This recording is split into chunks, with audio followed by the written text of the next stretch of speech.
What is good, all of our listeners and sort of viewers? Welcome back to another episode of Games and Groceries. My name is Adam. And I'm Liz. And you should stop buying hot dogs on the beach. We're here with episode 139, where we're going to be talking about, hey, should governments actually get involved with banning violent video games with a special guest, Games as Literature? But first, we've got some segments for you. Yes, we do. Liz, we're here. Why can't I buy hot dogs? Stop buying them on the beach. I love hot dogs. No. I've never bought a hot dog on the beach. Yeah, exactly. Don't do that. None of the beaches I ever went to offered hot dogs. Yeah, if there's a hot dog on the beach, it's very, very suspicious. But here we are. You're strange. Yeah, I know. Actually, I think my mic's coming in a little hot, so in the next segment I'll turn it down. Yeah. I forgot to turn off the gain a little bit because we just recorded the eVault video, so my mic's a little hot because we record from that. So I do apologize if this is coming in for that. But you were here. Yeah. How's everybody doing? Yeah? I'm good. Cool. Let's get started so I can turn the gain down a little bit. So okay. We've got some segments, but first, I want to remind you, check us out on social media. You can find us on Twitter at Gaming Groceries, or you can follow us individually. I'm at Ace the Grocer. And I'm at Journey First. And you can also follow us on Instagram, where I will post sometimes, maybe, who knows, I don't know, but definitely, just follow the eVault Instagram. I'm posting more on there. eVault_YT, but we're also on Instagram, Games and Groceries, all one word, where you get to see some things I'll post, I promise, as well as some questions I'll ask you about the very discussion what we'll say on the podcast. So you can follow us on Twitter, Instagram, Facebook, and I will ask you the questions on there, and you can get involved in a discussion that we have on the podcast, and as well as joining the Discord, I should say. You can, chat with us a little bit, as well as some great people like Twofer, Game Simp is on there now. You got Commander Nikki, and we just discuss a lot of different things, and I will ask the questions on Discord as well. And if you're watching us on YouTube, thanks for tuning in and continuing to support the show by just watching or listening. Either way, thanks again. And if you want to hit that subscribe button and the notification bell so you know when all these episodes come out. And if you're listening to us on iTunes or any other audio device, be sure to leave us a review wherever you can. All right, let's just get started with the show. Let's do it with our first segment. Movie Minutes. Movie Minutes is a segment that we talk about the movies that we watched in the past week, whether it be on Netflix, Hulu, or HBO Max. And we like to give you a recommendation or not a recommendation. Here on the Games Groceries podcast, we have 5 points of rating a movie. We have avoid at all costs, pass, enjoyable, solid, and perfect for us. So this week's movie can be found on Hulu on the same day as theaters. Wow, they're trying to go after somebody with this. I wonder who. Yeah. Also starts with an H. But this is on Hulu, same day as theaters. It's a new indie film written and directed and edited by the same person, Chloe Zhao. It's called Nomadland. Woo. So let's go with our takes of the movie. But first, let's go into our review 5-point scale. Liz, what did you give it in that scale? I gave it a solid. Yeah? Yeah, because I enjoyed it. I enjoyed the story. But for me, it's just not my type of movie. It held my attention. It was very hard for me to rate this. Yeah. Because it did hold my attention. It was interesting, but it's not something that I'll go back and rewatch. It's not something that I'll be like, you definitely need to watch that. Yeah. You know what I mean? So. No, I understand. Yeah. But it had Miss Clavel in it. I gave it just slightly above you. I gave it perfect. Yeah. For me. I did clip. And that's the thing we always want to point out. Whenever we give something perfect, it's perfect for either one of us. Yeah. It's not really the perfect movie, but perfect for my standards. So actually, let's go into why we gave it what we gave it, right? Yeah. So first things first, this is a very sad depiction, a very gloom and solemn depiction, but a very honest take on what it's like being a nomad and a nomad lifestyle, which is just to go into a van and just explore America. But to me, it didn't seem sad. It just seemed like they all seemed very happy with the way they've chosen. It was a very solemn take, though. Yeah. It wasn't sad in a way of like, they're so pitiful. But it also wasn't very cheery either. Yeah. It was very gloom. Yeah. You know? Glum. Glum? Yeah. I don't have any glum on me. The glum's over there. I can't stand you. Oh, glum. Anyways, but you were saying. But yeah, I'm just saying, I wasn't saying anything. You were talking. Oh. But yeah, so that's my thing, is that it is a little bit, solemn in that way. But like you said, the people are happy to do this. Yeah. And it's also kind of a way to see how America treats their older residents. Mm-hmm. A lot of them talk about that. This is they worked their entire lives and they ended up just being this, that they went to their Social Security benefits and it ended up being nothing. They can't afford to be on Social Security. Yeah. So they have to keep working. So in a way, it's kind of looking at it both ways, where it is a sad depiction, but this is the choice they made. Mm-hmm. And what's really awesome about this, not only, again, written, directed, and edited by the same person, by the way, Chloe Zhao, but she actually included 3 real-life nomads. Mm-hmm. 3 real-life nomads. And they start to share their stories. This almost becomes like a documentary-style movie while still having a story very similar to like a movie. Yeah. What did you think about that? I didn't even notice it till you said it. Mm-hmm. So I think that's really an interesting way to do it. It's definitely not the first time movies have done something like that, but it's God's Not Dead. Take. Yeah. Yeah, exactly. Mm-hmm. Yeah. Now, what I feel like this movie really pushed me over to perfect is that this movie held no bars. Like you got to see everything that a nomad goes through. Okay. Yeah. Spoiler alert, you're gonna see a poop scene. Yeah. And by the way, if you like the movie Fargo, Margie's in it. Yeah, that's Miss Clavel. Yeah, Miss from Clavel. Madeline. Margie. Yeah. So you get to see Margie poop in a bucket. And that's the thing, is that I'm messing up my words here, but what I'm trying to say is that it held no bars back. Yeah. It went for it, and you got to see how they live. Mm-hmm. And it's pretty incredible to say that, like, oh, it's not just going out in a van and peace be to you all, but it can show you of how great it is, how sad it is, and how little you can survive on. Mm-hmm. It's a great movie / documentary of how these people live. Yeah. So any thoughts about that?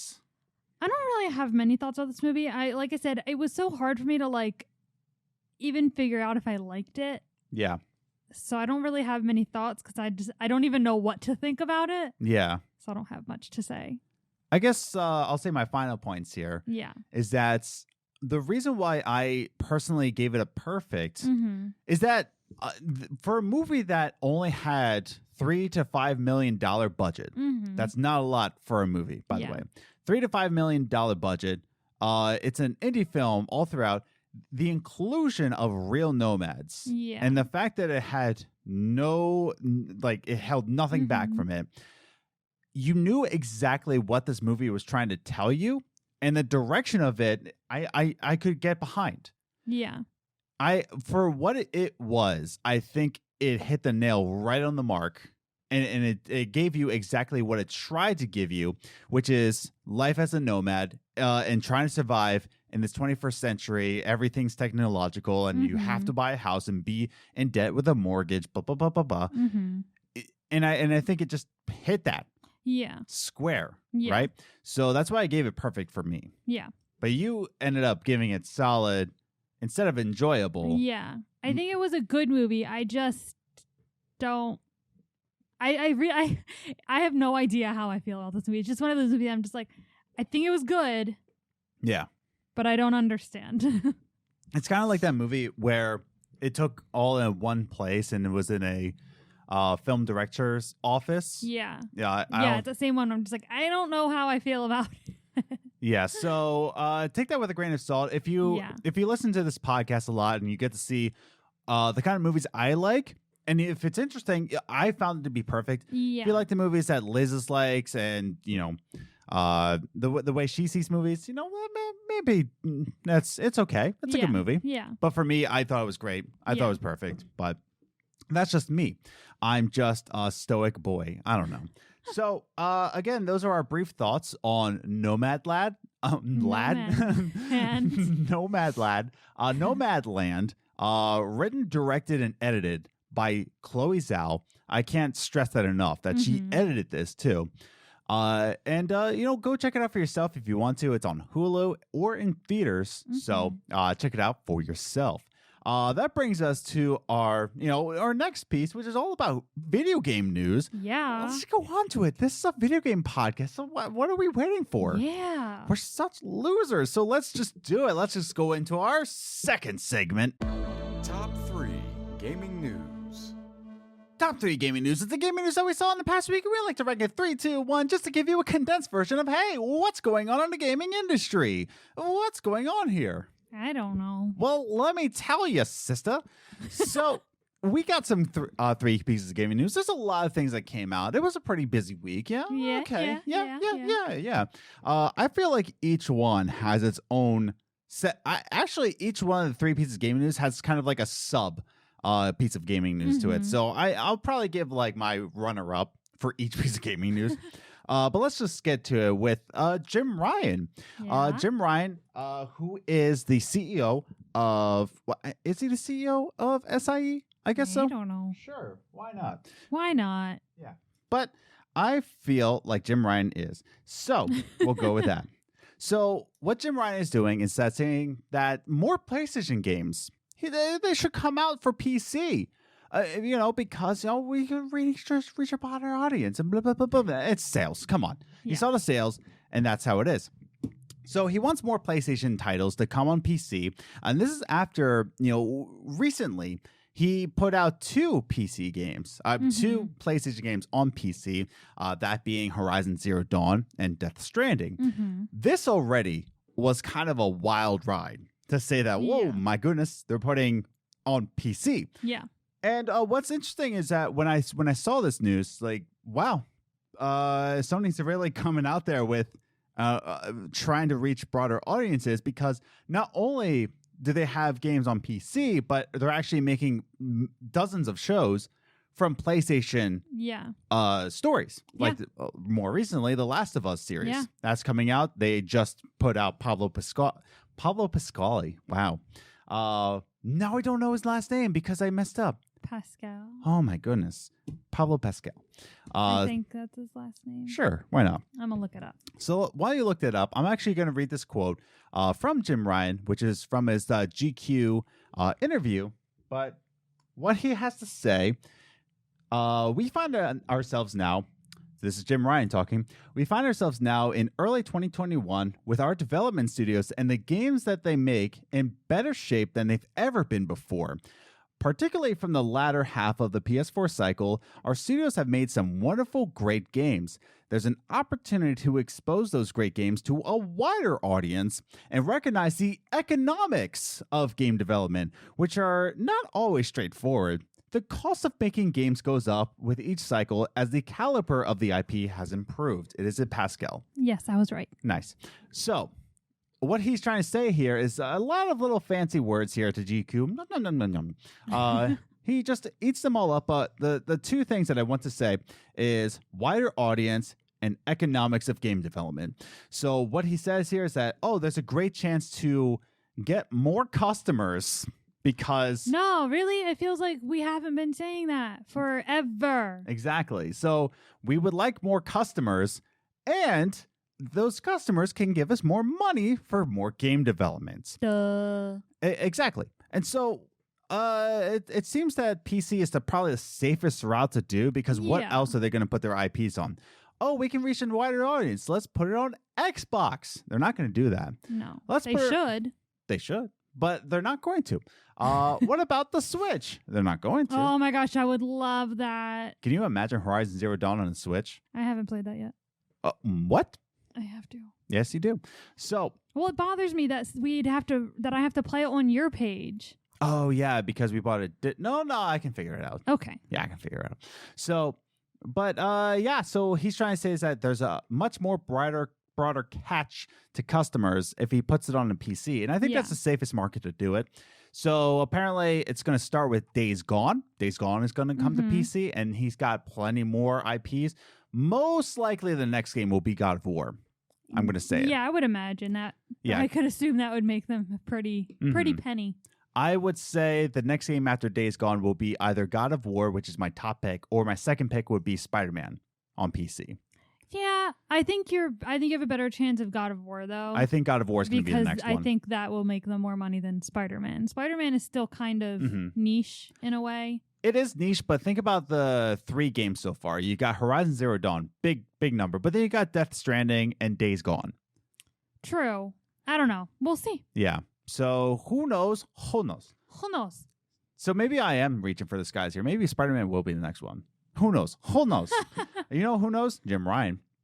But that brings us to our number 2 gaming news, which is actually all about Pokemon. Pokemon. It is.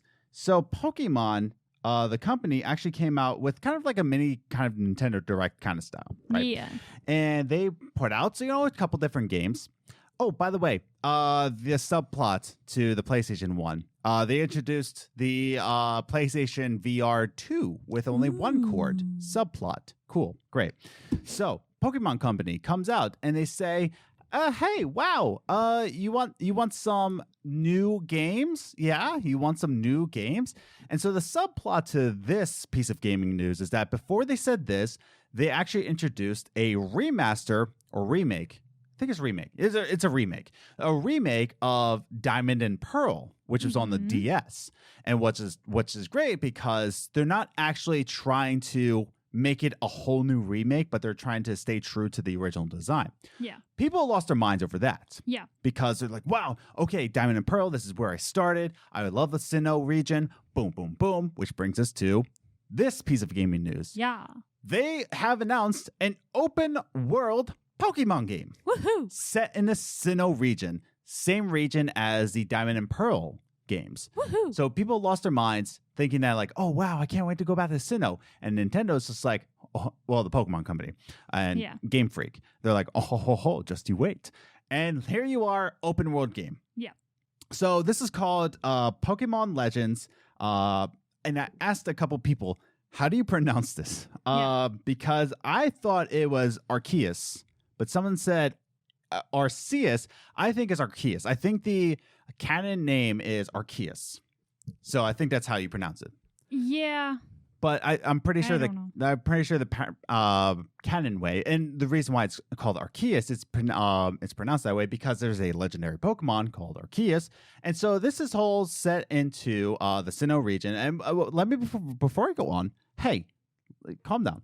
Let's look at a quote here from the article that's all linked down below. Okay. In Pokemon Legends Arceus, Arceus? Yeah, I'm going with it. In Pokemon Legends Arceus, players travel to the Sinnoh region, choose Rowlet, Cyndaquil. Oh my goodness! Stop it, Adam. Rowlet, Cyndaquil. Thank you, Adam. Or Oshawott as their partner, and set about filling out the region's very first Pokedex. So this is a prequel. There's a mystery to solve involving the legendary pocket monster, otherwise known as a Pokemon, Arceus, as suggested in the title. I love... Oh, Pokemon is short for pocket monster. I didn't know that. You didn't... This is the... Wow. I never knew that. Pocket Unless, monster. it was maybe said when I was little and I didn't notice because I was 7 when Pokemon came out, I think. Pocket monster, yeah. Cool. Yeah, it's a pocket monster. It just sounded like a Midwestern mom, like, oh, it's Pocket Monster. I'm practicing. I know you are. So, yes, this sounds all great and exciting. And you're going to be filling out the very first Pokedex. By the way, when I'm going to be playing this, my person is going to be Cyndaquil, and fight me. I don't care. Cyndaquil, my boy. Sounds like a medicine. Cyndaquil? Yes, that's what it sounds like. He's adorable. Anyways. Okay. So the bad news, though. Bad news is not coming out till 2022. Oh my gosh. So they didn't really say a specific date. They just It's going to said, be holidays. I hope not. I really want to play this. And even in the gameplay trailer, it actually said not actual gameplay footage. And I'm like, oh, great, cool. It definitely looks like it's just, kind of a demo-ish looking thing. But it's an open world game. It's in the Sinnoh region. And people can still get hyped because these remasters of Diamond and Pearl are coming pretty soon. I forget what the date is, but they are coming this year. So you get to explore the Sinnoh region before you play this game. So really cool. And it's a prequel. So I'm all in.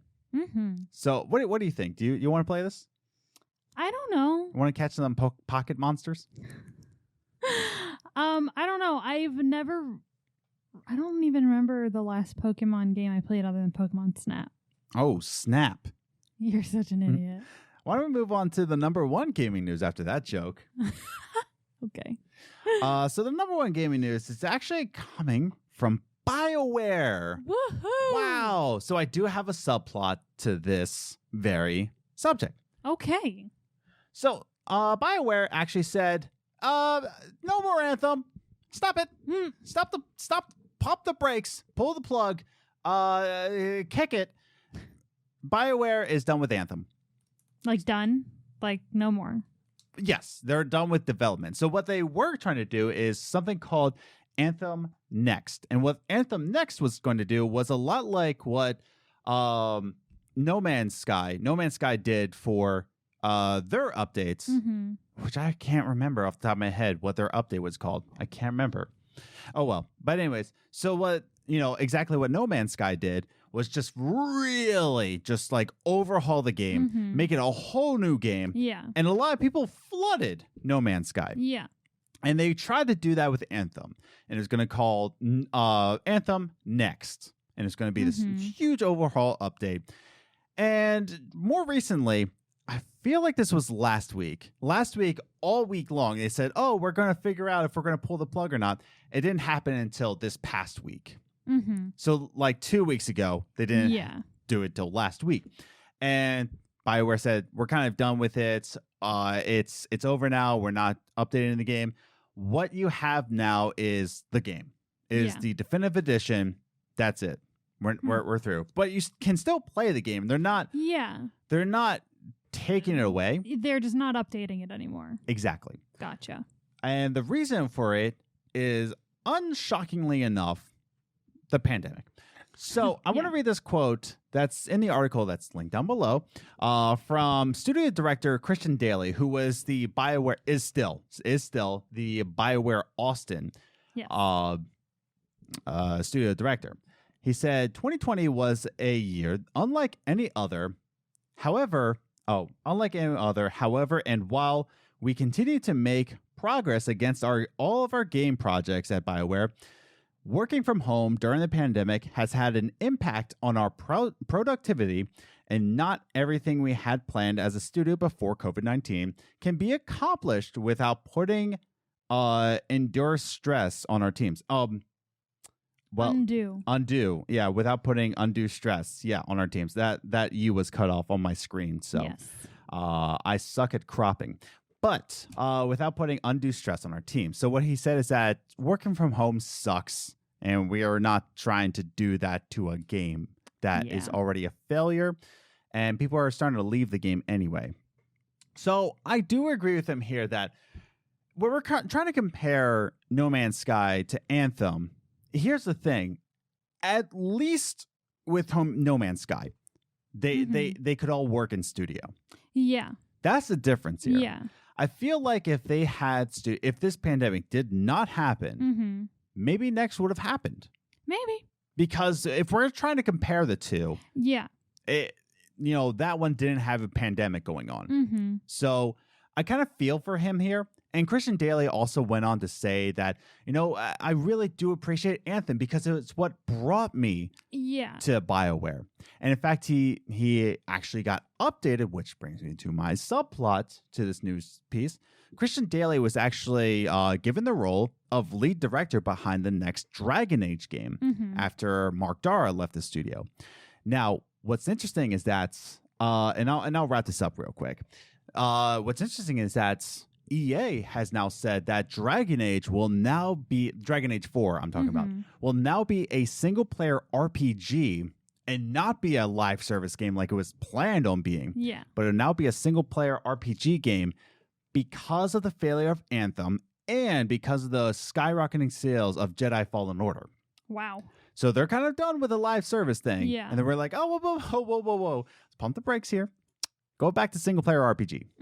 So what do you think about this news piece? Yeah, I mean, I definitely agree with putting it like during quarantine and everything. It's a lot harder. And if you're going to be putting stress on your employees to make a game and to do all this work from home. Yes. You don't want all their energy going into something that's dying out. Yes. Anyway. You know, you might as well have them working on a new up and coming. Right. Or something that's more of value. Like Mass Effect or Dragon Age. Why stress them out for no reason? Like, we already know that people who create video games are going to be under stress regardless. Yeah. They're under extra stress because they have to do it from home. Why waste that stress on something that doesn't quite matter anymore? Exactly. So I think they made the right call here. Yeah. I don't think Anthem was really worth it. I know a lot of people were hyped for it. I remember so many people. Yeah. I was never really hyped for it. I'm not trying to say like I was the bigger man here, but I saw it and I was like, another flying around shoot 'em up game. I'm fine. Yeah. And I was right. So those are our top 3 gaming news. We have Jim Ryan saying that PlayStation should come more to PC. What do you think? Are you a PC gamer? Are you excited for this? Would you like more money to be in the pockets of Jim Ryan? Write your thoughts in the comments down below. And the Pokemon Company making an open world Pokemon game. Wow, a Pocket Monster game. What do you think of that? Are you planning on buying it? Are you going to be buying the remakes of Diamond and Pearl? Write your thoughts in the comments down below. And Bioware pulling the plug on Anthem. What do you think about that? Do you think this is a good decision? Were you looking forward to next? Are you an active Anthem player? Write your thoughts in the comments down below. So that brings us to our final segment. We have a really great burp gang. We have a really great guest. Games is Literature 101. It's been on the podcast before. We talked about can Christianity fit into video games. She's got a really great mind. Now we're going to be talking about the latest news pieces that a lot of Chicago representatives are saying that, we should ban violent video games. The subject is coming on again. I wanted to bring him back on the show to share his thoughts on the subject. So let's just bring him on. Let's just do it with our final segment with our special guest, Games as Literature. Coffee time. All right, everybody, we are back with our special friend, the one with bigger brains than I do. It's Sam from Games as Literature. Hey, he's back. I'm here again. How you doing, man? We talked pre-show, but how the audience sake, how you doing? We don't have to let them know that. We don't have to let them know that we have conversations before this. Yeah. Oh man, it's been so long. We haven't talked since the last thing that we recorded. I'm pretty good. We're settled into our new house. Thought we had COVID for a bit and thankfully tested negative, so that's nice. We being my wife and I, of course. Life is pretty much just kind of going as usual. Really, this it's not all that exciting. Yeah. I feel like that's everyone's, but I feel like going as normal is a very good answer. In this time. Yes. It's like, life as usual. Like that's fantastic. That's amazing. Living your Honestly, best life. I don't need much excitement in my life in general, so that's a good answer even at the best of times, let alone, this. I know, yeah. That's the thing. So, once you grow older and you start getting a little pandemic here and there, the usual is just fine. Yeah, nothing new, nothing crazy, just just let me live my life. Yep. Just to add in here, Yeah. it really stinks that like we can't even say 2020 because it's 2021 and it's still happening. So now it's like I know. it's just pandemic-y. It's just pandemic. It's not 2020, it's pandemic-y. The sort of aftermath of 2020 is going to stretch well into our like children's generation. Yes. I'm pretty sure. So like we can still blame 2020. I say. Oh yeah. Yeah, true. Yeah, it's going to be 2020 until 2030. Talk about the Roaring 20s.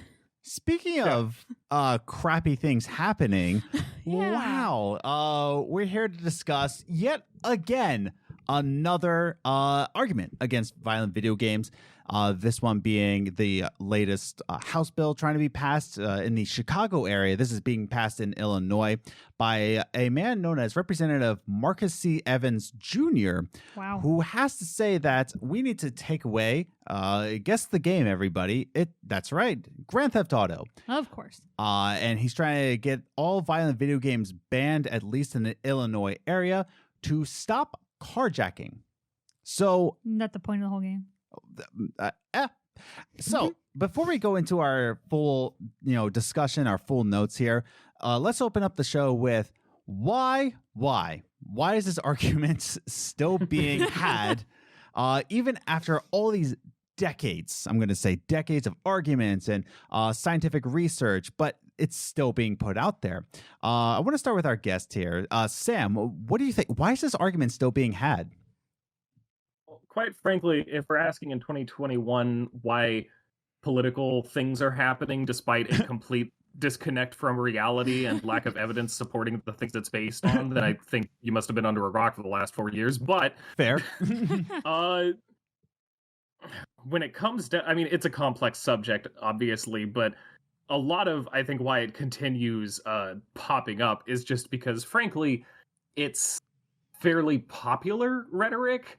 I mean, I'm sure that if you've talked about this sort of thing in the past, you've talked plenty already about the fact that any kind of new media is always very scary to older generations, and they sort of blame whatever new things they don't like on it and its influence. Yes. And that kind of rhetoric is pretty popular, especially with older crowds, more conservative crowds, despite this representative apparently being a Democrat. That it's not the first time this has happened, but it kind of surprises me because this is fundamentally a conservative argument, and the biggest pushes for it have always come from conservatism in general, but like it knows no party, obviously. Right. But yeah, like it's an ongoing always thing. The new thing gets targeted, and a lot of people like that, so it's a popular thing for politicians to do because people will like them for doing it, and that gets them elected, and it's you know, it has no real basis in reality, but it feels emotionally true to enough people that it can be a pretty powerful political stunt, basically. And for that matter, some people do genuinely believe it. The weirdly specific thing about carjacking here makes me think that this representative probably does legitimately think that glorifying that sort of behavior in video games is contributing to this specific kind of crime, because that is a weirdly, like, I've never, I've talked about, like, I've heard people talk about mass shootings and just murder in general, violent crime in general. I've never heard anyone specifically say we need to ban video games, violent video games, because of carjacking. It's weirdly, it's weirdly specific. Yeah, because like you said before, and you don't even hear about carjackings really anymore. Like, is that still a thing? Oh, yeah, totally. I mean, especially in San Francisco. Oh, well, yeah. San Francisco has 84 cars a day broken That's into. Horrible. Yeah.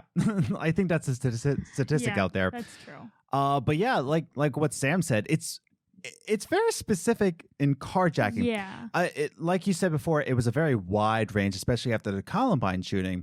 Oh, yeah. Of course, it's got to be video games, not psychological treatment. Those two kids played violent video games. Yeah. So therefore. Exactly. But also acknowledge that they were like super into Hitler and no one talks about that. Yeah. Yeah. Like I watched you either get video games or the like kind of ableist, like, oh, they were just crazy or something, but like they were kind of Nazi-ish. Yeah. Probably had an effect on it, right? Like, yeah. Just a sprinkle of Nazi. Yeah. But yeah, but this one in particular is super interesting because, of course, we can say on this podcast all day like violent video games. But the interesting part about this particular House bill is like what you said, Sam. It's very specific to carjacking, and it seems like Marcus Evans is in this belief that this will stop carjacking for some odd reason, and you got to block Grand Theft Auto because carjacking.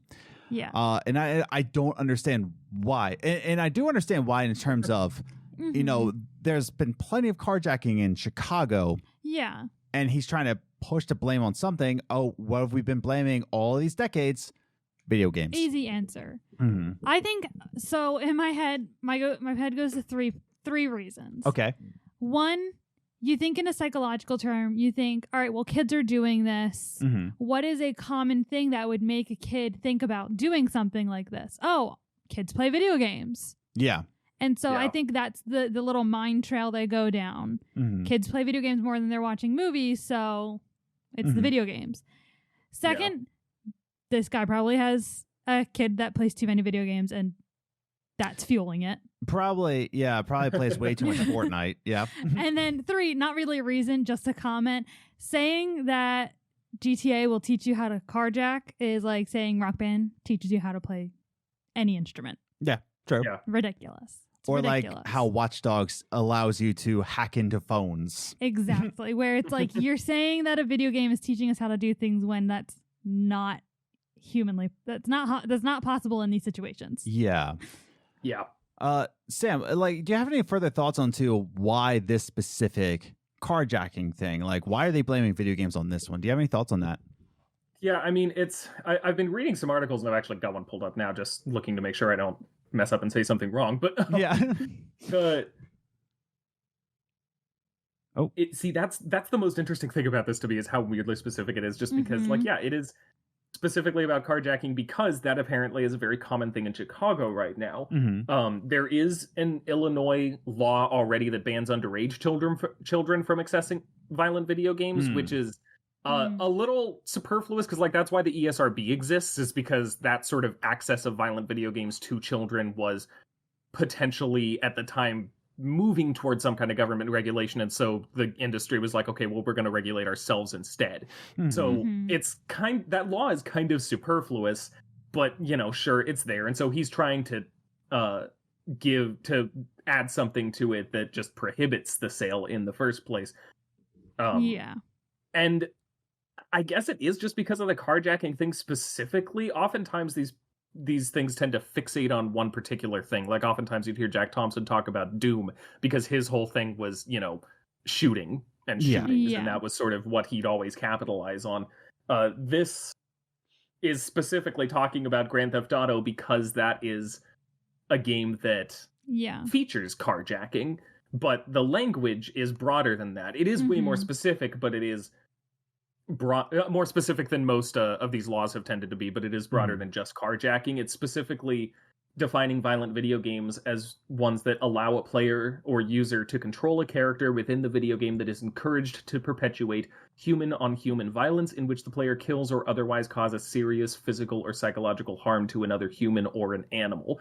So that is much broader reaching than just carjacking, but, you know, apparently that's just sort of the reason why it's happening. Honestly, in a way, I appreciate that it's as specific as it is, because a lot of these bills in the past have just kind of left the definition of a violent video game blank, presumably for the purpose of, like, you know, if they decided that jumping on a Goomba counted eventually, then they could ban Mario if they wanted, like, you know, to give them more wiggle room. So I do appreciate how specific this is, but it still is extremely misguided. Yeah. So I do want to throw in a social media answer, and I from that definition, I want to go into another point that I had. But when we're talking about regulations, that Illinois already has regulation of selling to underage minors, I do want to throw in this one Twitter answer. If you want to, you know, throw in your social media answers, follow us on Twitter, Instagram, Facebook. Join the Discord. Join the Games Groceries Discord here, so you can throw in your little takes here.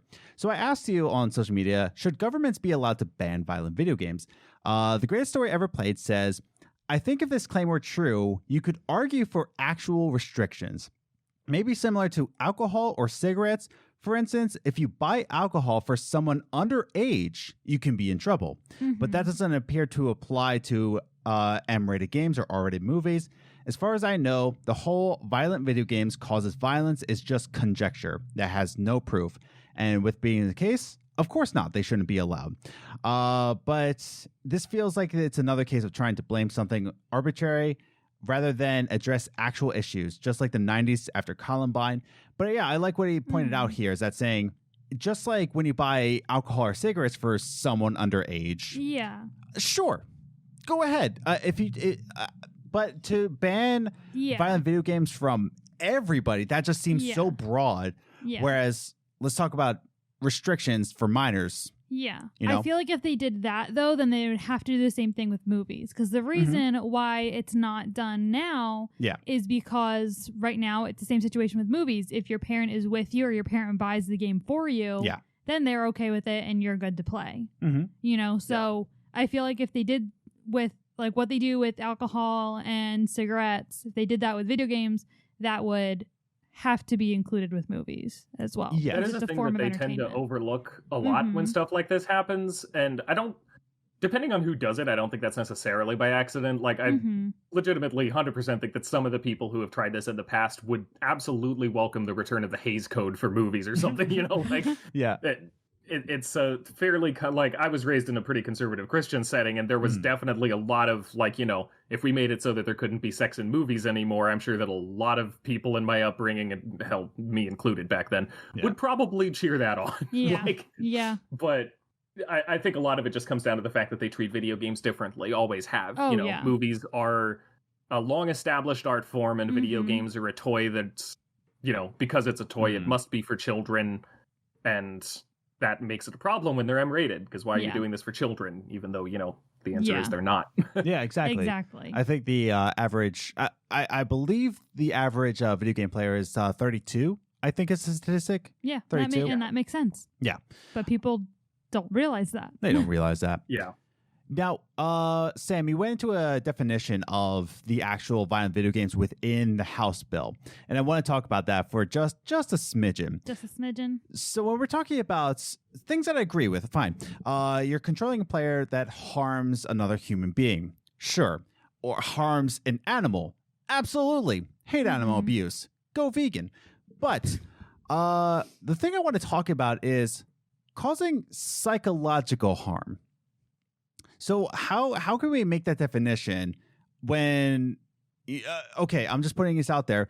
NPCs don't have psyches. They don't have minds. So how do we know that we're actually putting on psychological, unless we're putting on psychological to the voice actor or actress? I don't know. They mean you're causing psychological harm to that character. Right. So like in Life is Strange. Yeah. You can cause psychological harm to Victoria. Exactly. But so they could technically ban that. Yeah, I am going to have to actually push back on that a little bit, I think, just because we need some drama in here. Because video game NPCs don't have psyches, but they also don't have bodies. Like, no harm that you do to an NPC is real, whether psychological or physical. But at the same time, like, if you were to play a game that's all like, torture simulator, have fun causing horrific physical pain to this person, I'd say that's pretty bad. And if there was a game that was the same thing, but like you're trying to psychologically traumatize someone until they commit suicide or something, I would say that's equally bad. Like, true.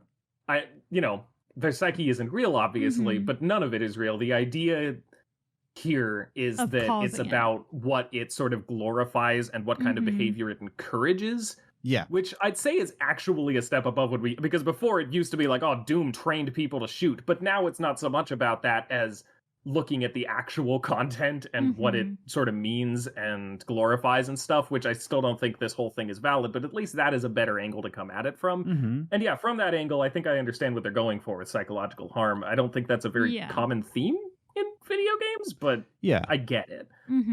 Yeah, that's the thing, is that how do you define psychological harm? Or should I really say, how do you discover that someone has psychological harm. You really have to analyze them. You have to put them through a psychiatrist. Physical harm, sure, I can say, that person has no more kneecaps. Physical harm. But when we're talking about the psychological, is something that is not really evident on the outside. So how can you say, like what Sam was saying, if there was a game that said torture this person until they commit suicide, that, oh my God, let's ban that. But it would be in the same sense. If you're watching a game and the person that you're playing is motivated to pick on someone. Right. Like, you watch the actions of the character you're playing, you can tell whether they're being nice or whether they're being a bully and psychologically damaging another character. So that really tells me about especially Walking Dead, the final season. Sam, I don't know if you've played that one. I haven't. Don't spoil it, please. I will not spoil it.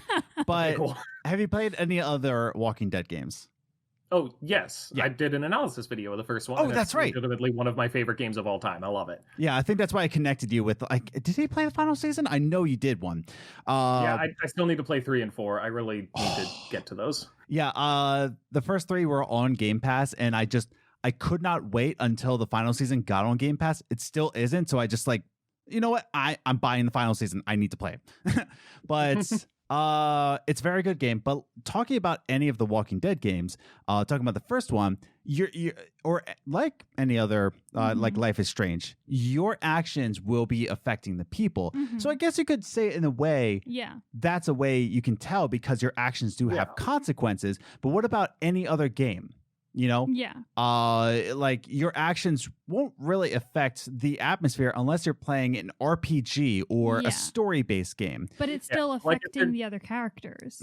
Yeah, like if you're going to argue that you've caused psychological damage to someone by assassinating a dude next to them in Assassin's Creed, then like that's kind of shaky. I mean, like probably yes, I guess, but it's not like the game is all like, good job, you scarred him for life. You'll never get an image out of his head. You know, like that. That's not really a thing. But, you know, if it's talking about, like, if they made a Walking Dead game where the point was kind of to be horrible and drive people to bad things or whatever, then I could see that. But I feel like psychological damage, when shown in video games, is generally a story element, not a gameplay goal. So, yeah, like, I don't know. I get what it's saying. I just think that it's not really in touch with the reality of how games tend to work. And that's the thing, is that a lot like we said, talk about any stealth game, right? You assassinate somebody right next to a guard and they just say, oh, who did that? And they're like, well, guess they're not around anymore. So, and they just go about their business. So are they not psychologically harmed? The old game based on Batman Begins actually had a mechanic where you were trying to terrify people. And now that I think about it, I'm pretty sure that Arkham Asylum, scaring people to sort of bring them off their game or incite certain reactions is part of more modern Batman games too. So Batman is the culprit here. We gotta ban all the Batman games for psychological, the Bandman games, so to speak. Bandman? And that's the thing, is that you're pointing out that the ones that aren't psychological damage are more violent. Well, they already covered that topic as well. They said no violent, no harming other humans in the game. So it doesn't matter whether it's Assassin's Creed or Life is Strange. Someone's being somehow damaged by your main character. So I want to go into 2 separate social media answers. These are both coming from Discord, kind of making this point about how certain video games, it's towing the line where what's a violent video game, what isn't. So first I want to go off of 2 first answer, who says, should governments ban violent video games? In all caps, no, he says. This is kind of a triggering subject for me, to be honest. I can't stand these kind of accusations against video games. My first video games were Zelda and Ninja Gaiden, and I was 4 years old. Been playing ever since. I've never been violent. So you say, because Jesus on the Sermon on the Mount said that, oh, you may not have murdered somebody, but no, I'm not going to do that. But read the Bible, people. But I remember even as a teenager playing GTA 3 and not even playing the story. I'd enter cheats for guns and randomly kill NPCs for fun, and I'd steal vehicles and just cause mayhem. I've never stolen a car, and I've never held a gun, nor do I have any desire to. I know I'm not a special case in small studies and lengthy studies over decades, and he goes on to say that he's not really affected by it, right? He's not a violent person, but he's played Ninja Gaiden as a 4-year-old, which is a pretty violent game. Yeah. I don't know which Zelda, but which Zelda is more violent is the real question here. But what do you think about that? I was about to say twofer. My goodness, Sam, as a young lad, have you ever played a very violent video game when you were a small child? Actually, no, because I was a good Christian boy. Fair. The first M-rated game I played when I was a teenager, and it was Halo, which frankly has no business being rated M. It's completely absurd that it's not a G-rated game. So, not really, actually. Yeah, same. So, yeah. I mean, I played plenty of them eventually, like playing Gears of War in college certainly didn't inspire me to chainsaw anyone, and that's just kind of the facts of the situation. But I think it has to do with more your upbringing than anything else. And Liz, you didn't play any violent video games. Well, I was gonna say that, but then I remembered I played Sims. Oh, and you know what? Okay, they could ban Sims from Chicago. They could. Why? Now that I think about it, Sims kind of fits both the physical and psychological part, depending on how you play. Because Simmers have this tendency to kill their Sims by trapping them in a 1-by-1 room. Oh my goodness. And just leaving them there till they die. I've done that because I got tired of that character.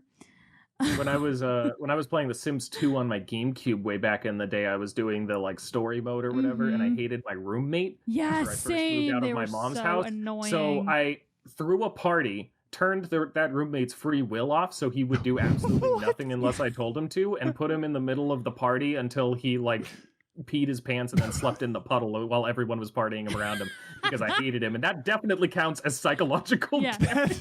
Not only can you do that, can you just kill Sims? Yeah. But you can have one Sim be horribly mean to other Sims and really bring down their mood, and a Sim with low mood levels don't do anything and they could also die. Yes. You can also neglect your children and they will be taken away. Oh, fun. Yeah. So Sims is very psychologically damaging. Yeah. And I would say part of I might be getting a little off of the topic of the original question here, but part of the problem, I think, with a lot of this is that there's a lot of I haven't heard a lot of talk about how Sims is psychologically damaging, but as a general rule, there's a lot of talk about how about the potential damages that video games can do, which is a topic we'll get to in a little bit, I'm sure. But there's not much talk about the opposite.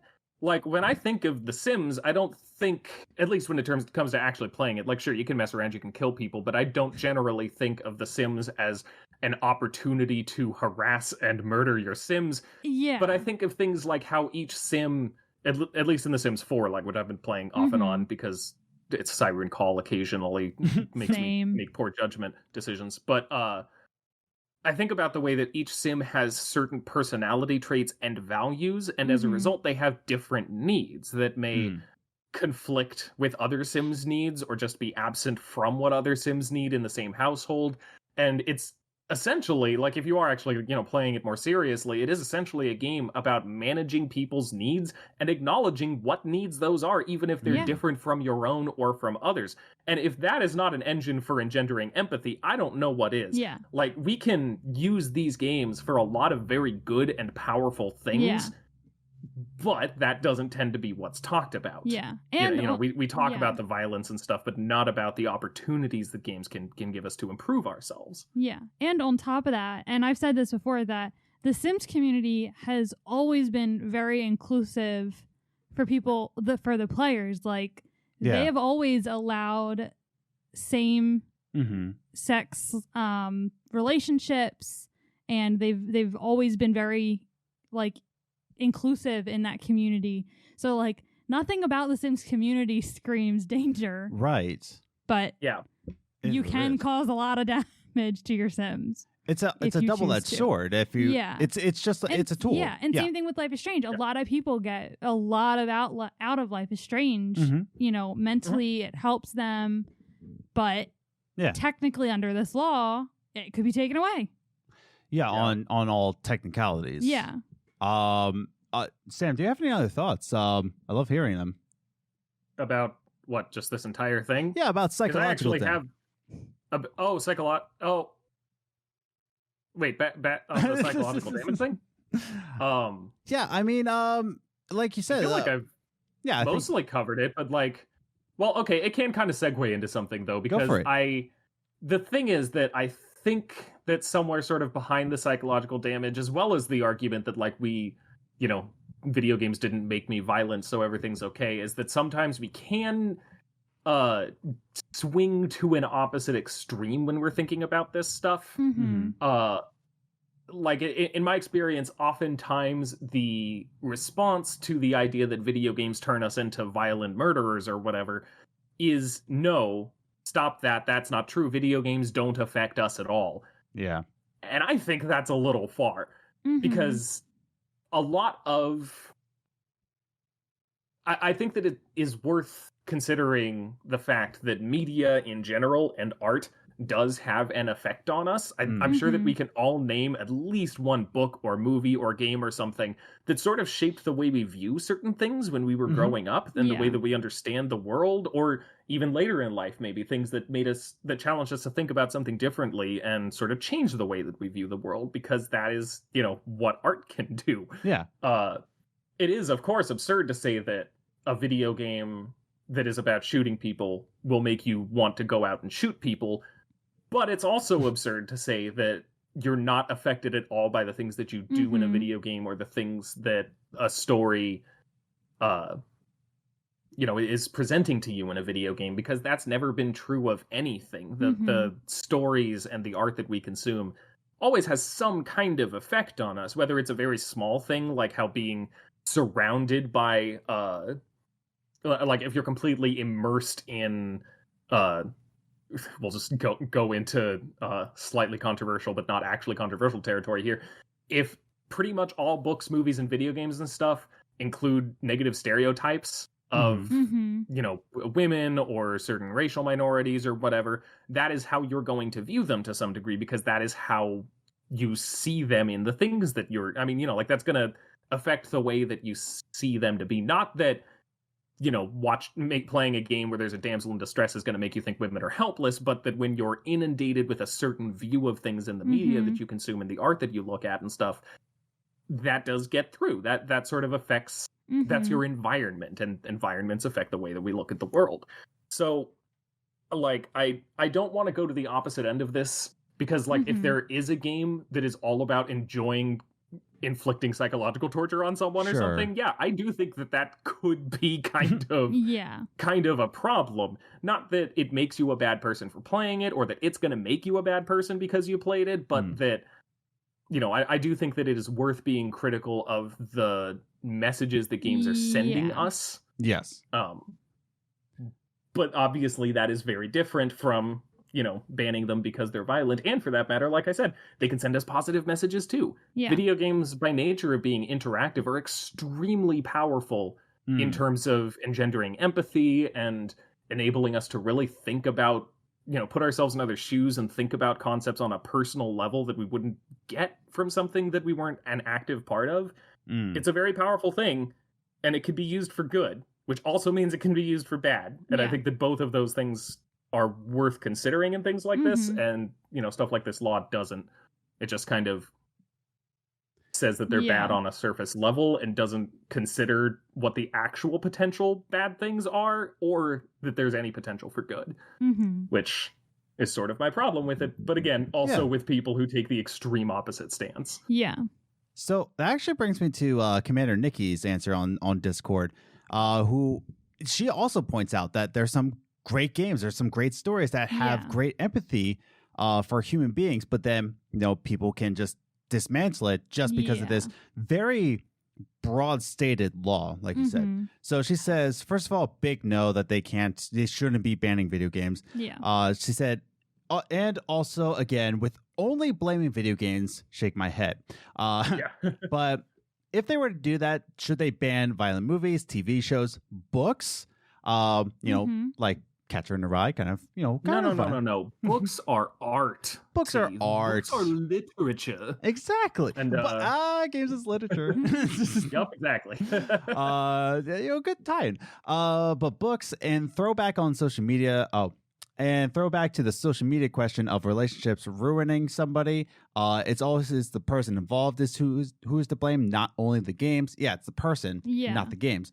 But on the other and more important question is, where is the line drawn? Mm-hmm. Sure, The Last of Us 2 and God of War 2018 are pretty violent, but otherwise great games in my opinion.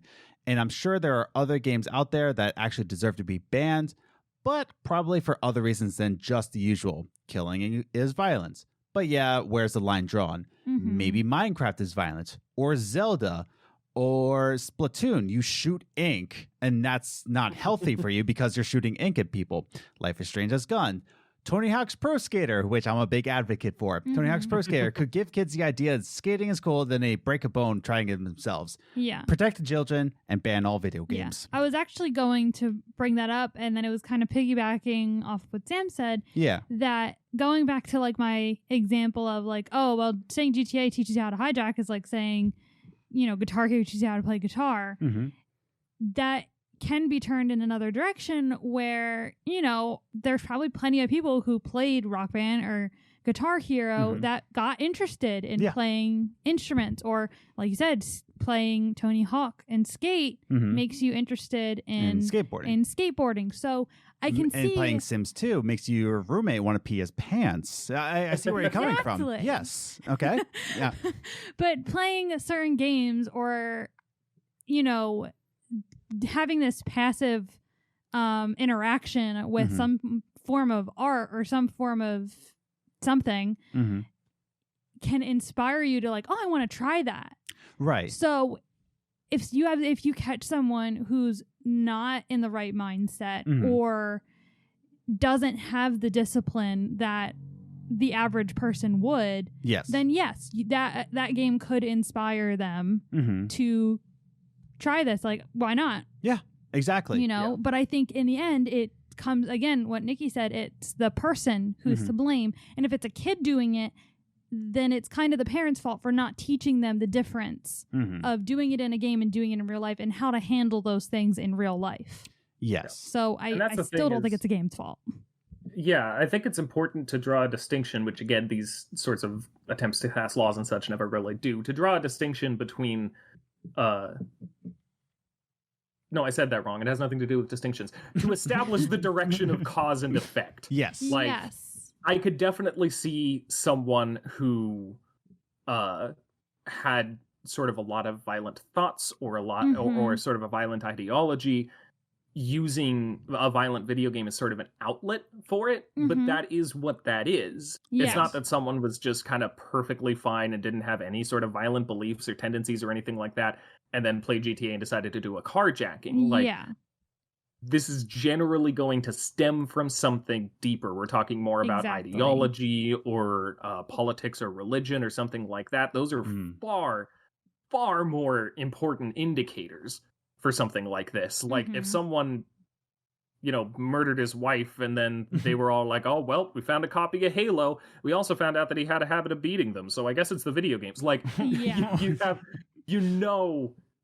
that you have actual clear indications, and video games statistically just aren't one of them. So the cause and effect there definitely did not come from the video games. They may have been part of a violent or even unhealthy sort of like ecosystem within their lives that contributed, that were part of their sort of process of having this unhealthy outlook or feeding these unhealthy desires or something, but that does not make the video game responsible for them in like any meaningful way. And again, that tends to get ignored in cases like this, but of course, that's more complicated. It's easier, to just say, oh, the violent video game. Yeah, and it's a lot easier to say, oh, the games made him do it than to address things like they were mentally unstable, rate of domestic violence among men, or like gun culture and availability or something. That's actually a really common thing here. Is when it comes down to it, there are a lot of politicians who like to find literally anything they can that isn't the easy availability of guns to blame like shootings on and stuff. So of course they're going to talk about video games because that's easier. And there's probably a good deal of overlap between people who also want to not, need to think too much about the easy availability of guns and would easily blame video games for things. So, it's just a matter of an easy way out. It's a scapegoat, and that's all it is. It's all it's ever been, really. So I want to take a very unsmooth transition. And because, Sam, me and you were talking on Twitter about the notes that me and you have, and I really want to have time enough to put it into the show. So I'm just going to ask you right now. You talked to me and said you had some thoughts about Gamergate in terms of this discussion. Sort of, yes, in a roundabout way. Don't worry, I'm not going to say that shooters turned people into jerks and costumes. I do want to hear your thoughts on that because I'm very interested now. Call me call me titillated because I want to hear. Yeah, okay, so this is you're gonna get, and I think I did this last time too. You might get a little bit of a sort of mini games as lit episode here if you'll allow me to put my professor cap on. Let's go, yeah. So I hope that's okay. But this is obviously an extremely annoying thing that this keeps coming up. It's very frustrating that we're still talking about this now. But if there's one super, super important thing that I think it's very important to take away from this entire debacle, it's that this is not a threat to us or to video games. I'm sure that some stuff like this has happened, but this is the first time I've heard of someone actually trying to pass a bill like this in about 15 years. Yeah. It's not a very common thing anymore. It never goes anywhere. And there's actually a history behind that. I'd mentioned the creation of the ESRB. That was largely in response to Mortal Kombat, as well as a weirdly little-known game called Night Trap that was like an FMV game where you were trying to... where the scenario involved a killer hunting down women in pretty modest pajamas. They were like, oh, it's so sexy and scandalous. But yeah, between that and Mortal Kombat and a few other things going on, there were some legal threats to the video game industry. This was back in the 90s. And so that's why the industry decided to regulate itself with the ESRB and provide ratings and fine people for selling mature rated games to people under 17. Which is a fairly common, that's why the MPAA exists for movies and stuff too. If you self-regulate your industry, then there's no need to government regulate it. So that happened. And that's, frankly, I'd say a fairly innocuous change. Ratings make sense. So sure. But then, of course, there were a whole bunch of other challenges from the 90s up through the mid-aughts or so. There were a number of specific pundits who would push this narrative regularly. Jack Thompson is probably the one that everyone knows the name of, but for anyone who doesn't, he was a lawyer from Florida who was just the slimiest opportunist. Every time a school shooting happened, he would be at the scene of the crime on Fox News or something, talking about how it was definitely video games before they even knew the name of the shooter. He showed up all the time to very there's a big difference between showing up to push your agenda and immediately trying to propose solutions to a problem. And he was definitely not doing the latter. He was a real slimeball, which is why he got disbarred eventually. And then there was Leland Yee, who was a senator from California who actually led to the sort of final nail in the coffin of this narrative for the United States, at least, because he was pushing a bill that Governor Schwarzenegger at the time in 2005 signed into law that would have banned the sale of violent video games to anyone under 18 and required clear labeling. It was ridiculous. It was like a 3x4 labels talking about how video games had a causative effect on violence that would go on the front of the game. That's that's over half the game case. Yeah. But yeah, so it was pretty ridiculous. And the definition of violent video game was sort of based on the Miller test. It's used previously by the Supreme Court to define what obscene speech is that's not protected under the First Amendment, but it was still fairly vague because, to allow them to sort of take whatever else they wanted under the umbrella of violent games. So it was a big problem, and the Supreme Court ended up seeing this law in a case called Brown versus EMA, Entertainment Merchants Association, and they essentially decided that no, this was not legal because video games are a form of expression. I always like to use this court case as an example of why the Are Video Games Art discussion does actually matter, or did at least. Now it's not so big a deal. I feel like anyone who knows what they're talking about pretty much just agrees, and it doesn't matter all that much. But at the time, they were convinced that video games should not be government regulated because they were convinced of the merit and nature of video games as a medium for expressing ideas creatively. Like, the idea that video games are art is what saved this medium, at least in the United States, which would have had a really big ripple effect, you know, in general, because a lot of games are made here.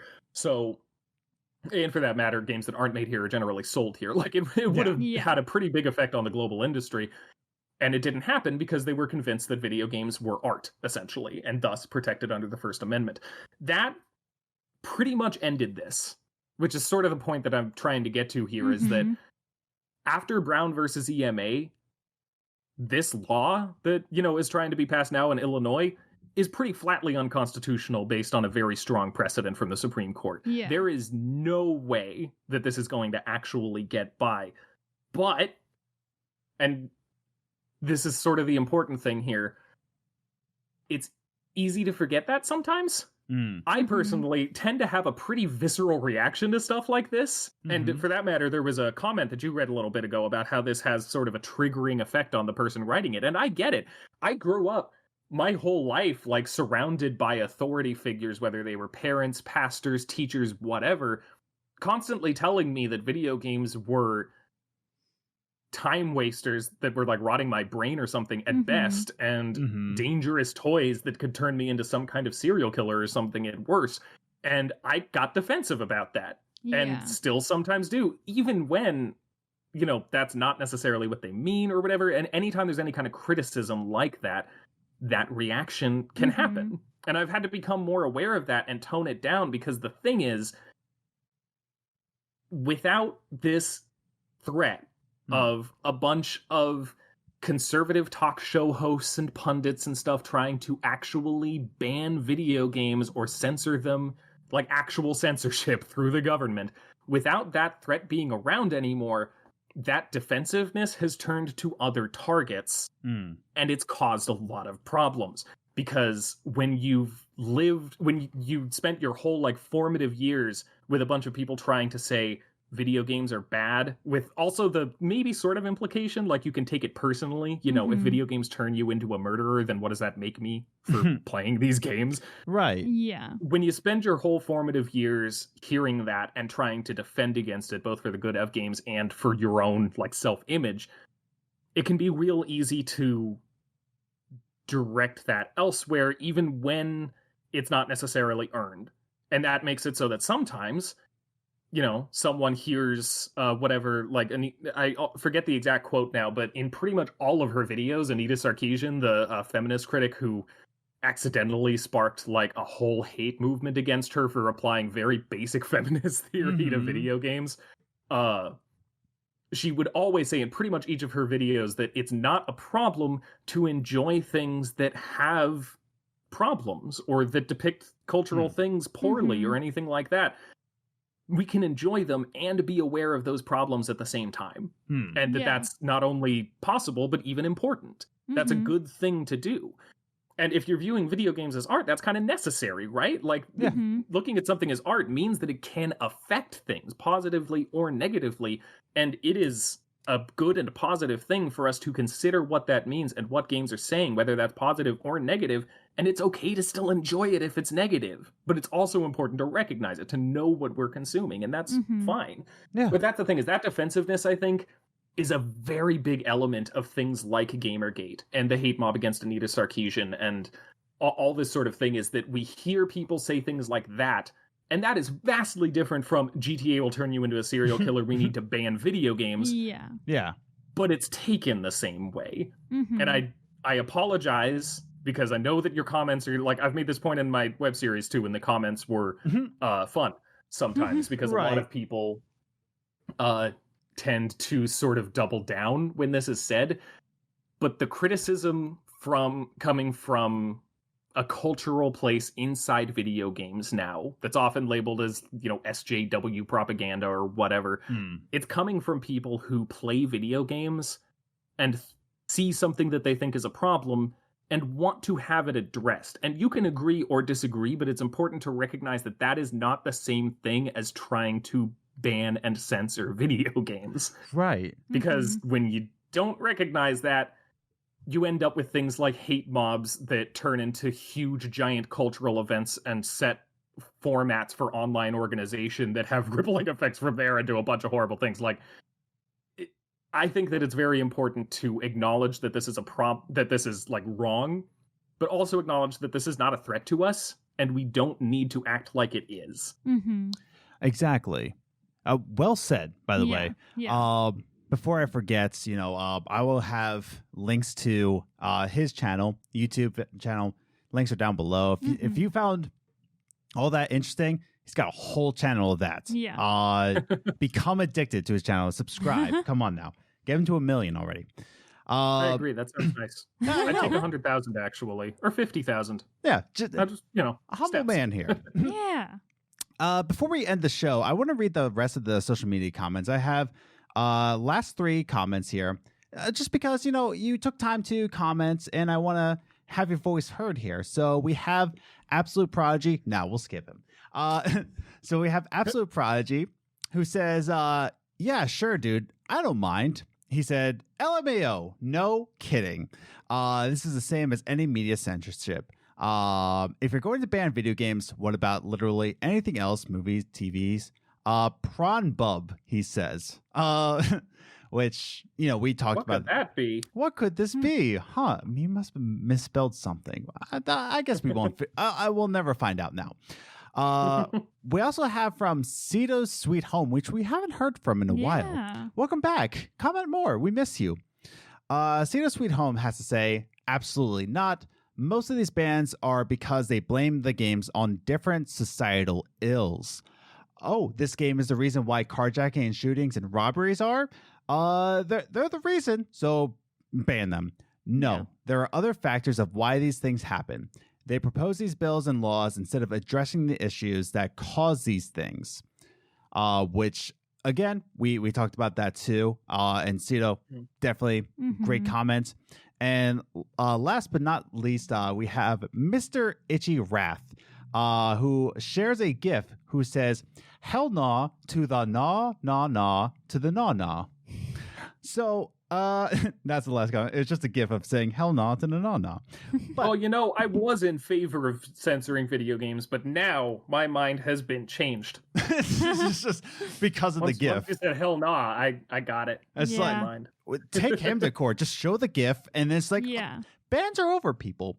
But I do like what Cito said too, is that societal ills. There's a lot of mental health issues here, and that's the point I wanted to get for our. Let's actually go into closing thoughts here. Okay. So the reason why I wanted to bring this up is because a lot of people want to blame video games for this, but we have a lot of mental health here, and just like when we talked about video games ruin relationships. It's really the person. Yeah. So you two, Liz and Sam, Sam, I don't know you on a personal level, only on an internet level, which a lot of people think are not the same, but not me.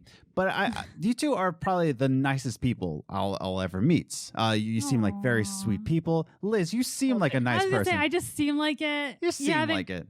Yeah, quite figured it out in 12 years. But for me, I had violent tendencies. I had anger, aggression. I had drinking problems. But my upbringing is a little bit different, right? And I want to say that out there is that my upbringing was much different. I had, problems with my childhood. I grew up in an area that's, allowed aggression, right? Talking about near Kensington, Philadelphia. And that's just it. I'm not trying to say that neither of you two had issues, but I really do think I lean on when we're talking about socialism and what is it? The upbringing versus what you're born with. Nature versus nurture. Nature versus nurture. Thank you. I'm more on the nurture side. I definitely lean towards nurture. And I think it's about the upbringing and how you treat the video game rather than the video game itself. So those are my brief closing thoughts. Liz, you go, because I want to give Sam the final thoughts here. So. No, I completely I completely agree with you where it's more nature, because like I was saying earlier, it's nurture, not nature. Oh yeah. Yeah, sorry. Nature means you're born with yeah, it. Sorry. I got it confused. Nurture. Yeah. Because like I said, it's the person. It comes down to the person making this conscious decision. Yeah. And if it's a kid doing it, then even if it's not a kid, it's how their parent raised them. Mm-hmm. Like they clearly haven't taught them or tried to teach them mm-hmm. the difference between doing it in a video game and doing it in real life. They haven't taught them consequences to their actions or anything like that. Right. And on top of that, and I think I've brought this up before, that when you're making a conscious decision to break the law, there is some level of mental instability. Right. Like whether it's something that happened to you growing up that made you think this is okay, whether it's where you grew up, mm-hmm. There's something in your head that didn't connect that this is illegal and I shouldn't do this. Yes. To someone else. Mm-hmm. So I don't think I would ever go to a video game. I think, yes, a video game could inspire those feelings, but they don't come out of nowhere. Because as you stated, I came from a good household. Mm-hmm. I'm a nice person. I don't have violent tendencies. Not most days. Shut up. But... And I can play those games, and I love horror movies. I'm not going to go out and start serial killing people. Right. Because I love, Saw. Mm-hmm. So it's like things like that. It's, I think it has more to do with mental stability, upbringing, and your background on why you think it's okay to do that. It's not the video game. The video game is just more bringing out something that's already in you, like we discussed earlier. Mm. That's it. I'm done. Good. End scene. Sam, what are your closing thoughts as we as we attempt to leave? Sam, what are your closing thoughts then? I just want to sort of build on that, I guess, because I think that one thing that's very important in this subject is that mental illness and mental instability comes up a lot.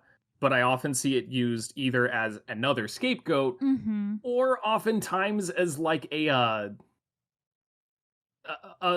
more sort of like malicious thing toward mentally disabled people, people with mental illnesses, because like the fact is that most, like, I know people who have mental illnesses like depression or anxiety or something, but the way that and that's kind of thing is way more common than any, like mental illness is a very poor indicator, generally speaking, of violent crime, because the vast majority of mental illness is stuff like ADHD or depression or something. Like I know people who couldn't play an emotionally exhausting game like The Walking Dead or something, but it's not because it would make them a danger to others. It's because it could potentially make them a danger to themselves. As a general rule, I feel like mental instability is something to consider, but as a talking point, it tends to do more harm to mentally ill people than good, I think. But you were talking also about upbringing and beliefs and stuff, and I think that kind of thing, as well as an actual track record of behavior, is a far better indicator of this sort of thing than anything else. Like, if someone... When that guy... Oh gosh, I'm forgetting. Oh, I hate that we've had so many shootings in this stupid country that I can't even remember which one was done by who now. But oh my goodness, there was that mosque shooting a while ago. Yes. That wasn't done because the kid played The Last of Us Part 2 and thought, oh man, going on a vengeful shooting rampage looks fun. Yeah. It happened because he believed that Muslims were evil. Yeah. Yes. Like, that is why that happened. It's worth looking at the people he was listening to, the ideologies that he was a part of, the environments that he found himself in, and the ideas that were circulating among him and the people he associated with. That kind of thing was a big indicator of that sort of thing.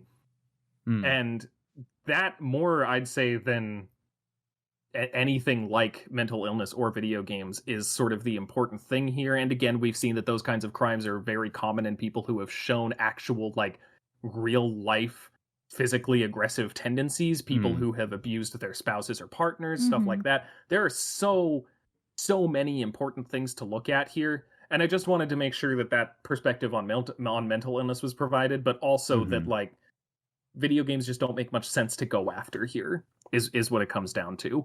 Yeah. And again, I also just want to sort of emphasize the stuff that I said before about recognizing that this is not something to be concerned about. It's just an annoying thing. We squished this spider already. Its legs are just twitching. Like It's annoying. It's gross. Yeah. But it is dead. Like we don't have to be concerned about it anymore. We can just be kind of grossed out and then move on with our daily lives. And I think that's going to be just a much better way of dealing with this than, sort of taking it to heart and trying to act on it, because it doesn't need action. It's done. It's dead. And yeah. And I like what you said before, where you used to get really defensive about people blaming video games, but now you've learned how to tone it down, because it's something that's been brought up over and over again. And in our minds, it's just a gross thing to talk about. Yeah. And so that's right there. We're just right back on track, and the whole circle comes back because we're responding in a violent way with our words. Yeah. So therefore, the argument continues. I think we need to. As a general rule, I think that it's we all have impulses. Some like weird, invasive, violent, like whatever. We all have those. Are like these knee-jerk reactions to things. Yeah. And I think that one of the marks of adulthood, frankly, is the ability to stop and examine them and then decide how to act before doing so, rather than acting on them, which is something that we all do sometimes. But I think that it's important to learn how to take a second and examine what we're feeling and think, okay, I don't like that was said, but this isn't actually a problem anymore. That like, I don't need to worry about this. There's no activism required. My reaction is not going to decide any of this. And it's okay to just let it go and keep on playing my video games and thinking about how they might contribute positively to my life. Yeah. Exactly. Well, I think we can end it here. But before we go, I already mentioned it, but I'm still going to do it anyway. It's time to roll out the red carpet for Sam. Wow. Sam, we want to talk about your stuff, your content. I already said before, if you loved that conversation you had between Gamergate and Law, that's all about his channel, but I'm going to bring it to you. Where can we find you? What project should we be looking out for? Any links that you want to have attention to? Sam, red carpet's for you. Go. All right. Well, the main thing, of course, is the YouTube channel. It's youtube.com/gamesasliterature. But if you search Games as Lit 101, or even just Games as Lit, you'll probably come across it. I do a number of like sort of smaller videos about certain elements of certain games. Like I did one a bit ago about how The Last of Us Part 2 makes violence unpleasant. And sort of what that effect has on the story, and whether it's just a guilt trip or has more of an introspective meaning than that. Great video, by the way. Oh, thank you. Yeah. But then the main thing, I shouldn't say main thing, because those videos are more common, but sort of the star of the show, I guess, is literary analysis videos, which I tend to make way too long. I've more recently done an 1.5 hour long video on Final Fantasy VII, just sort of comprehensively picking apart its story and talking about what it means. I've got one coming up on Spec Ops: The Line, which should be out hopefully sooner rather than later, which is going to be a whole lot of fun. As a general rule, I'd say that if you want to check out my channel, head onto it and look at the playlist for literary analysis videos, find a game that you like, and watch it. The more recent, the better, because I have... my newer content is better than... We YouTubers have a complex about our older content. But oh, yes. I but as a general rule... yeah. But if you can find a game on there that I've covered comprehensively in one of those analyses, I've done like BioShock, The Last of Us, and some indie stuff like Thomas Was Alone, or some old Flash art games like Passage and Loved and stuff like that. Then I'd say just check that out, and if you like any of that, then cool. And if you hate me right now because of what I said about Gamergate or whatever, then also feel free to check out my channel. Yeah. But you might not like it. Well, even if they comment and even if they dislike that's more for the algorithm to feed up. So yeah, go ahead. Comment on this channel. Yeah. My Final Fantasy VII analysis includes a lot of content about capitalism and environmentalism. So you can hate watch that if you want. Yeah, go for it. You still got the Watch minutes. So But yeah, and I also will have a link down below in the description. He also has a Patreon. Your Patreon's still active, isn't it? Oh yes, that is true, and yes, it is active. And I actually have a really cool $5 and up patrons get access to an exclusive server that is super just kind of cool and nice and affirming, and everyone there is great, and I love them. So you can feel free to join that if you want. Sometimes we play games together. We all bought a copy on sale of Garfield Kart Furious Racing and played it together, and that was an experience. Let me tell you. I mean, if you want to support him there and you want to play some Garfield Kart, link to his Patreon is in the link down below. So check that out. I have his YouTube, his Twitter handle, and his Patreon all linked in the description down below. So definitely go check that out. And Sam, again, thanks for coming on, man. I always love talking with you.